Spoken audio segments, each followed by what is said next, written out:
I stared at the polished mahogany desk where my father had sat for 30 years. Now my brother Michael lounged there like he owned the place, which technically he did since Dad's stroke 3 months ago.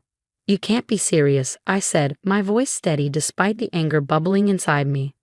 I've been running operations for 5 years. The employees trust me. The clients need stability. Michael cut in, straightening his tie with an air of smug superiority. And let's be honest, Elizabeth.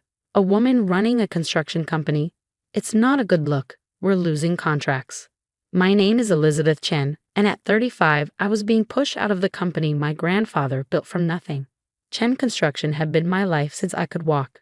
While Michael was off partying through college, I was learning every aspect of the business, from blueprint analysis to project management. We're losing contracts because you keep underbidding projects without understanding the real costs, I shot back. The Miller development alone is going to put us in the red by at least $500,000. Michael's face darkened. I don't need business advice from my little sister. The board agrees with me. We need strong leadership right now. Male leadership. I glanced at the board photo on his wall. Michael and his 3 golf buddies who he'd appointed after Dad's stroke. None of them had any construction experience. They were just yes men who owed him favors. What about Dad? I asked quietly. He always said I would. Dad's not here, Michael snapped, standing up. He's in a nursing home, and I'm in charge now.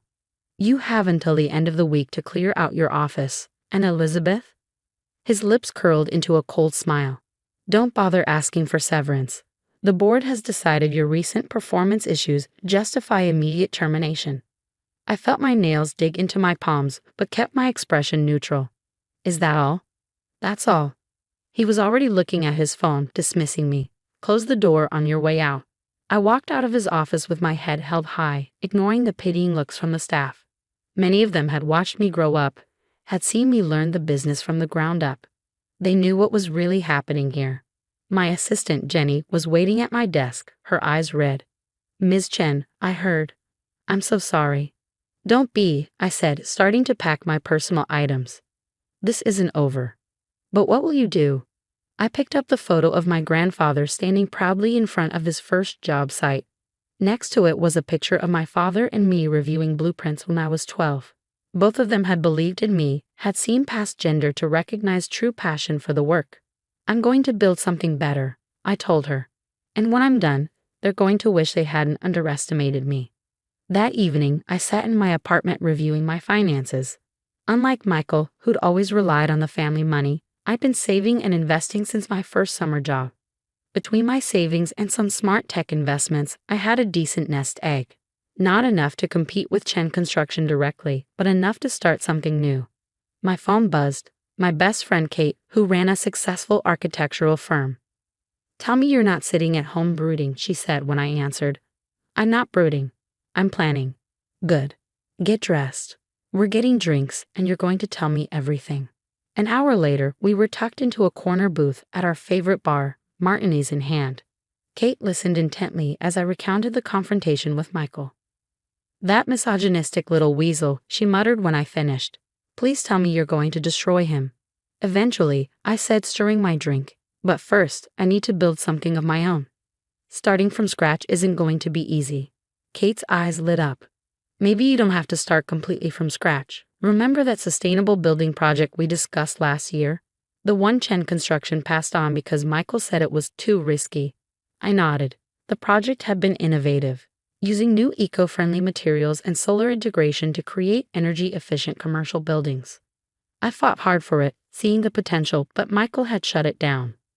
Well, Kate continued, I got 5 clients asking for similar projects right now. The market's finally caught up to the idea. But I need a construction partner who understands the technology and can execute the vision. I sat up straighter, my mind racing. You're saying? I'm saying I have millions in potential contracts sitting on my desk, just waiting for the right builder, she grinned. What do you say we make some waves in the industry? For the first time since Michael fired me, I felt a spark of real hope. Tell me more. Over the next 2 hours, we sketched out a business plan on bar napkins. Kate's clients were all tech companies looking to build environmentally conscious offices. They had money to spend and weren't afraid of innovation. The profit margins on these projects are incredible, Kate explained, showing me some preliminary numbers on her phone. Traditional construction companies can't compete because they don't understand the technology. But you do. She was right. I'd spent the last 3 years researching sustainable building practices, preparing for exactly this kind of opportunity. Michael had called it a waste of time, but I'd seen where the industry was heading.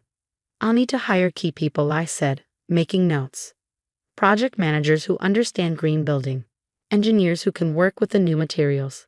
Start with Tom and Sarah, Kate suggested, referring to two of Chen Construction's top project managers.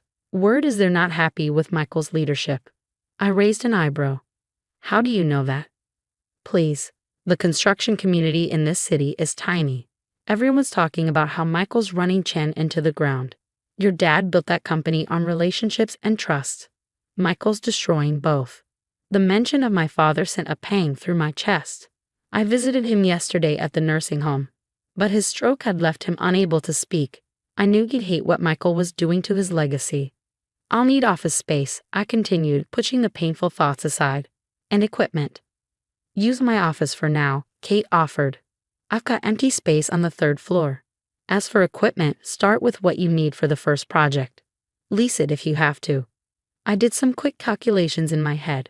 With my savings and a small business loan, it was doable. Tight, but doable. What about permits and licenses? I asked. Those take time. Kate's smile turned slightly wicked. Actually, I know someone in the city planning office who owes me a favor. I bet we could fast-track some of that paperwork. By the time we left the bar, the rough outline of my new company was taking shape. I'd call it Innovative Construction Solutions, ICS for short. The focus would be exclusively on sustainable commercial projects, positioning us as specialists rather than trying to compete with traditional builders like Chen Construction. The next morning, I made 2 important calls. The first was to Tom Martinez, my former head project manager. I was wondering when you'd call, he said when I explained my plans. I'm in. Sarah, too. We've already talked about it. Just like that? I asked, surprised at how easy it was. Just like that. Michael's a disaster waiting to happen. Last week he approved materials for the Miller project that don't meet code requirements. When I tried to tell him, he said to make it work and hung up on me.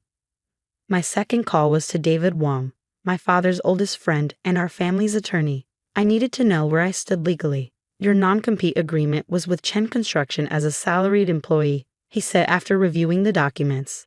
Since Michael terminated you without cause, it's not enforceable. You're free to start your own company. What about poaching employees? As long as you don't actively recruit them or use any proprietary information, you're clear. If they approach you seeking employment, that's perfectly legal. I thanked him and was about to hang up when he added, Elizabeth, your father would be proud of you. He always said you were the one who truly understood the business. Tears pricked at my eyes, but I blinked them back. This wasn't time for emotion. This was time for action. Over the next 2 weeks, everything moved at lightning speed. Kate introduced me to her clients, who were impressed by my knowledge of sustainable building practices. Tom and Sarah officially joined ICS, bringing their expertise and industry relationships with them. Word spread quickly in the construction community, and soon other talented professionals were reaching out, eager to be part of something innovative. I secured a small business loan using my investment portfolio as collateral, leased the essential equipment we'd need for our first project, and set up temporary offices in Kate's building. Jenny, my former assistant, joined us too, bringing her organizational skills and intimate knowledge of the industry. The first hint that Michael had noticed what I was doing came in the form of a cease and desist letter, claiming I had stolen proprietary information from Chen Construction. I forwarded it to David, who responded within hours. This is baseless harassment. I'll handle it. The next day, Michael showed up unannounced at my new office. What do you think you're doing? He demanded, barging past Jenny's protests. I looked up from my computer, keeping my expression neutral. Running my business. Did you need something? Your business, he scoffed. You mean your pathetic attempt to compete with a real construction company? How long do you think you'll last? I guess we'll find out, I replied calmly. Now if you'll excuse me, I have a client meeting to prepare for. His face reddened. This isn't over, Elizabeth. You're going to regret this. No, Michael, I said, standing up. The only thing I regret is not doing this years ago. Jenny, please show my brother out. After he left, Jenny stuck her head back in. Are you okay? I smiled, feeling more confident than ever. I'm perfect. His visit just proved what I already knew. He's scared. And he should be. That afternoon, I signed contracts for our first two projects. A $5 million eco-friendly office building for a growing tech startup, and a $3 million renovation to convert an old warehouse into a sustainable community center. Both projects had originally been bid on by Chen Construction, but the clients had backed out after meeting Michael. Your brother didn't inspire confidence, the tech company's CEO told me bluntly. He seemed more interested in golf than in understanding our vision. You, on the other hand, clearly know what you're talking about. As I looked over the signed contracts, I thought about how differently things might have gone if Michael had just given me a chance. If he hadn't been so threatened by the idea of his sister succeeding where he was failing. But then again, if he hadn't pushed me out, I might never have found the courage to start something of my own. Sometimes the worst things that happen to us lead us to exactly where we need to be. I picked up my phone to call Kate and share the good news, but another call came in first. It was the nursing home. Ms. Chen, your father, he's asking for you. He's speaking again. I rushed to the nursing home, my heart pounding. When I entered my father's room, he was sitting up in bed, looking more alert than I'd seen him since the stroke. Elizabeth, he said, his voice weak but clear. My girl. Tears filled my eyes as I sat beside him, taking his hand. For 3 months, we communicated only through gestures and written notes. Hearing his voice again felt like a miracle. Dad, I whispered. I've missed you so much. Michael, he said, his face clouding with concern. He's making mistakes. You know? He nodded slowly. Nurses, they let me watch news. Business Channel. Chen Construction. Stock dropping. I shouldn't have been surprised. Even in his weakened state, my father was still keeping tabs on the company he'd built. I started my own company, Dad, I said softly. After Michael fired me. His grip on my hand tightened slightly. Tell me. For the next hour, I explained everything. The sustainable building projects, the team I'd assembled, the contracts we'd already secured. Despite his lingering weakness, my father listened intently, asking careful questions when he could. You saw future, he said finally. Green building. Innovation. Michael. Stuck in past. I learned from you, Dad. You always said we had to look ahead. Anticipate where the industry was going. A tear rolled down his cheek. Should have. Protected you. Made sure. Company went to right person. Don't, I said firmly. This isn't your fault. And maybe it's better this way. I needed to build something of my own. He managed a small smile. Strong. Like your mother. The mention of my mother, who'd passed away when I was 15, made my throat tight. She had been brilliant, fearless, never letting anyone tell her what she couldn't do. I tried to live up to her example. The doctors say you're getting stronger, I said, changing the subject. Soon you'll be able to come see our projects. Yes, he agreed. Want to see what you build. As I drove home that evening, my father's words echoed in my mind. He understood what I was trying to do, believed in my vision. His approval meant more than any contract or success. The next few months were a whirlwind of activity. ICS's first projects progressed smoothly, our innovative approaches drawing attention in the industry. Trade magazines wrote articles about our sustainable building methods, and more clients started reaching out. Meanwhile, Chen Construction was struggling. Michael's mismanagement was taking its toll, projects running over budget, unhappy clients, declining stock value. I heard through industry contacts that they were having trouble securing new contracts. One morning, Tom rushed into my office with news. The Miller development, complete disaster. The substandard materials Michael approved. They failed inspection. The whole project is shut down. I leaned back in my chair, processing this. The Miller development was Chen Construction's biggest project, a $50 million luxury apartment complex. A shutdown at this stage would be catastrophic. That's not all, Tom continued. 3 of their other major clients are talking about pulling their contracts. Word is they're on the verge of bankruptcy. I pulled up Chen Construction's stock price on my computer. It had dropped 70% in the past 6 months. What are you thinking? Tom asked, studying my expression. I'm thinking it's time to make a move, I replied, reaching for my phone to call Kate. She answered on the first ring. I assume you've heard about the Miller disaster. Yes, listen, remember that conversation we had about expanding ICS? The one where you said we needed more capital before we could take on bigger projects. What if we could acquire an established company instead? One with all the necessary equipment, licenses, and infrastructure already in place. There was a pause. You want to buy Chen Construction? They're going to need a buyer, I said. And who better than someone who knows the company inside and out? Elizabeth, Kate said carefully, that's brilliant and crazy at the same time, but can you afford it? Even with their stock price down, we're talking millions. I smiled, thinking about the conversation I'd had with my investment advisor last week. Actually, I can. Those tech investments I made 5 years ago, they just went public, combined with our company's current value and some creative financing. You're serious about this? Completely. Will you help me put together a proposal? Are you kidding? I wouldn't miss this for the world. Over the next week, Kate and I worked with financial advisors and attorneys to craft our offer. The numbers worked. Barely, but timing would be crucial. We needed to move before someone else saw the opportunity. I decided to approach the board directly, bypassing Michael. David helped arrange a meeting, using his old connections. The day of the presentation, I walked into Chen Construction's conference room feeling confident. Michael sat at one end of the table, looking disheveled and angry. The board members, his golf buddies, seemed less certain of themselves than usual.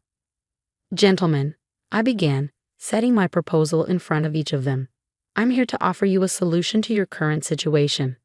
We don't need solutions from you, Michael snapped, but one of the board members shushed him. Go on, Ms. Chen, he said. We're listening.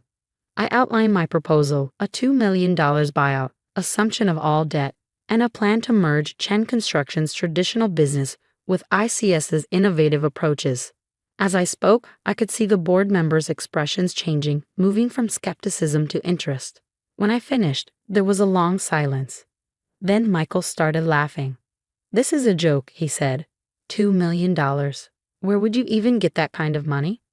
I pulled up my banking app and turned my tablet around to show them. The money's already in escrow, Michael, along with another $3 million in operating capital. Would you like to see the proof of funds? His face went pale as he stared at the numbers on the screen. This can't be real? I finished for him. I assure you it is. Unlike you, I've been planning for the future, making smart investments, building something sustainable. One of the board members cleared his throat. Ms. Chen, could you give us the room for a moment? I nodded and stepped outside. Through the glass walls, I could see Michael gesturing angrily while the board members spoke in hushed tones. After what felt like hours but was probably only 15 minutes, they called me back in. We need time to review the full proposal, the senior board member said. But speaking unofficially, this might be exactly what the company needs. Michael slammed his hand on the table. You can't be serious. She's trying to steal our family's company. No, Michael, I said quietly. I'm trying to save it. You're the one who nearly destroyed it. The board asked for 48 hours to review the proposal with their attorneys. I agreed, knowing they wouldn't find a better offer. Chen Construction's debts were too high, their reputation too damaged for most buyers to consider. As I left the building, Jenny was waiting by my car. Well, she asked anxiously. We'll know in 2 days. But I think it's going to happen. She hugged me impulsively. It's about time someone put things right. That evening, I visited my father again. His speech was stronger now, though he still tired easily. You're buying the company? He asked when I told him about the meeting. Trying to. Is that okay? He reached for my hand, squeezing it. More than okay. Proud of you. So proud. 2 days later, I received the call I'd been waiting for. The board had accepted my offer, with one condition. They wanted me to keep the Chen Construction name for the traditional building division. Your father built that name, the board chairman explained. It means something in this industry. We'd like to preserve that legacy. I agreed immediately. It felt right to honor my father's work while building something new alongside it. Michael, of course, didn't take it well. He stormed out of the final signing meeting, threatening lawsuits and revenge. But David had ensured everything was legally airtight. There was nothing Michael could do. 1 month later, I stood in my father's old office, my office now, looking out at the Seattle skyline. The merger was complete. Chen Construction and ICS were now one company, combining traditional excellence with innovative sustainability. The door opened and Jenny poked her head in. "Your father's here." I turned to see my father being wheeled in by his nurse. He was using a walker now, growing stronger every day. "How does it feel?" he asked, looking around the familiar space. I helped him settle into a comfortable chair, different than I expected, but good. He nodded, his eyes bright with pride. "You'll do better." Then I did. "See further." "I had a good teacher," I said softly. A knock at the door interrupted us. It was Kate, carrying a bottle of champagne. "Sorry to interrupt," she said, "but we just landed the airport contract. The sustainable redesign. They chose us over 3 other companies." My father grinned. "Biggest project yet." $50 million, I confirmed. And they specifically mentioned our green building expertise as the deciding factor. As Kate poured champagne and sparkling cider for my father, more people filtered into the office. Tom, Sarah, Jenny, other key team members who'd been part of this journey. "A toast," Kate announced, raising her glass. "To Elizabeth Chen, who took a setback and turned it into an empire." "To the future," my father added. "To family," I said, thinking not of Michael, but of these people who had believed in me, supported me, helped me build something bigger than myself. The family we choose. Later that night, alone in the office, I picked up the photo of my grandfather that had once sat on my desk at the old company. I placed it carefully next to my computer, then added the picture of my father and me reviewing blueprints. Finally, I added a new photo, one taken just last week at our first completed sustainable building project. In it, I stood surrounded by my team, all of us grinning with pride at what we'd accomplished. 3 generations of builders, 3 different visions, but all connected by the same core belief, that with enough determination, skill, and help from the right people, you could build anything. I touched each photo gently, honoring the past while looking toward the future. Then I turned to my computer and began reviewing plans for our next project. After all, I had an empire to build.